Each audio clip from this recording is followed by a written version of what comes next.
Steve Bannon now apparently going to testify. In fact, some of that testimony has begun, but that one is in Congress. And he's not alone. Some of the president's top advisors being called in. Drums. Let's explain.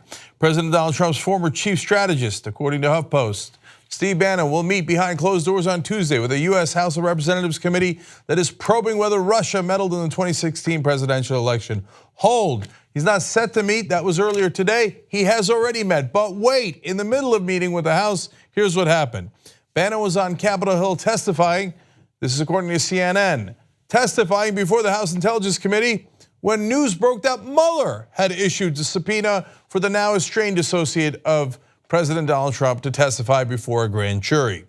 Now, the reason why this is relevant is because Steve Bannon now has nothing to gain from Donald Trump and from conservatives. Now, that doesn't mean that he's changing his political ideology. It certainly doesn't mean I know what he said behind closed doors, whether it's to the House or eventually to Mueller.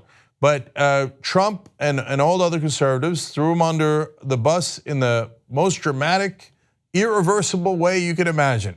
So now that he has nothing to gain from them, he has no reason to protect them. Now, he might protect them anyway, based on ideology, or perhaps he doesn't actually know anything. But if he does know something, and he seems to have no hope for recovery in his political or media career, he's also been fired from Breitbart under pressure from the president and other conservative allies, well, he could talk. Now, he said earlier, and it was quoted in the book as saying that, oh no, he's not going to talk and he's not going to testify and he doesn't need a lawyer. Guess what? He lawyered up, because it turns out when Mueller comes a calling as special counsel or even the House Intelligence Committee, yeah, you're going to need a lawyer.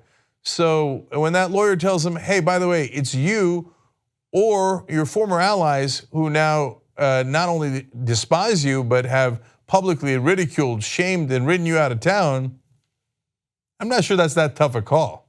So we'll see how that goes down, but it could be a lot of trouble for the president if he's got a loose Bannon on his hands. Okay, anyways, but he's not alone. Here comes more former Trump advisors. Later in the week, the panel will hear from former Trump campaign manager Corey Lewandowski.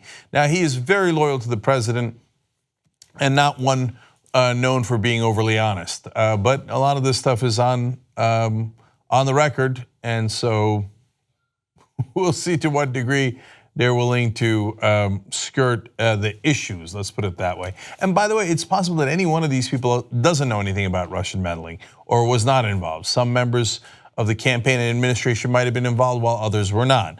So now we're not done yet. White House Communications Director Hope Hicks, who served as Trump's spokeswoman during his presidential campaign after a tenure with the Trump Organization real estate business, is also expected to be questioned by the committee this week, according to a congressional source.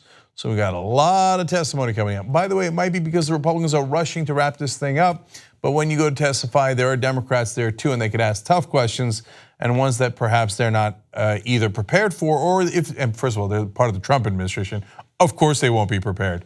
Okay, but even if you were, if you lie on the record, you're gonna have massive problems. Again, we don't know if any of these individuals necessarily does know any connections with Russia.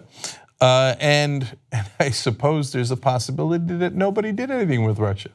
That's of course not true. We already know Carter Page went to Russia. We know Papadopoulos tried to go to Russia. We know Papadopoulos already pled guilty. We already know Mike Flynn pled guilty. The only question is who else was involved and the scope of that, and did it affect Donald Trump? Hope Hicks and Lewandowski, though, and Bannon at a certain time, were among his closest advisors. So if anyone knew something, it might be them. And by the way, not done with Hicks, she has reportedly already sat for an interview with special counsel Robert Mueller's team.